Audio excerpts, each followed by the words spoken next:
વડોદરાના સયાજીગંજમાં પ્રિયાલક્ષ્મી ચાલ પાસે 108 એમ્બ્યુલન્સ સેવાના મહિલા કર્મચારીની ગંભીર બેદરકારી સામે આવી છે। વડોદરા શહેરમાં 108 એમ્બ્યુલન્સ સેવાના સ્ટાફની ઘોર બેદરકારીથી દર્દીનું મોત નીપજ્યાનો ગંભીર આક્ષેપ છે।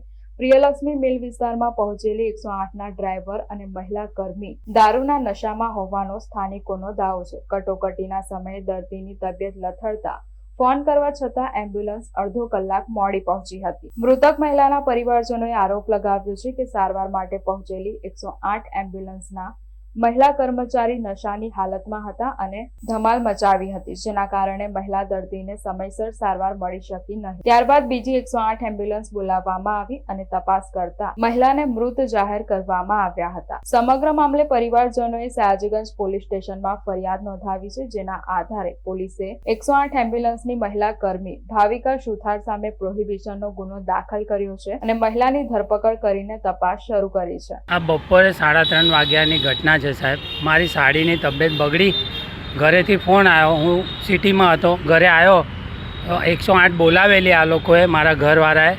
તો 108વાળા છે ને બંને મેડમ હતા, એ પીધેલી હાલતમાં હતા। 108ને કંઈ અમને કામગીરી આપી નહીં, એટલે અમે પછી સયાજીગંજ પોલીસ સ્ટેશન ફોન કર્યો। સયાજીગંજ પોલીસ સ્ટાફ આવી અને તરત જ કાયદેસર કાર્યવાહી કરી પેલા બેનને લોકઅપમાં નાખી દીધા છે અને એમના ઉપર ગુનો દાખલ કર્યો છે। અને પોલીસે એમ્બ્યુલન્સ બીજી બોલાવીને મારા સાડીને ગોત્રી હોસ્પિટલમાં એડમિટ કર્યા, ત્યાં મૃત્યુ જાહેર કર્યા છે। પોલીસનો અમને ફૂલ સપોર્ટ છે, અમે ખૂબ આભાર માનીએ છીએ પોલીસ સ્ટાફનું, સયાજીગંજ પીઆઈ સાહેબનું।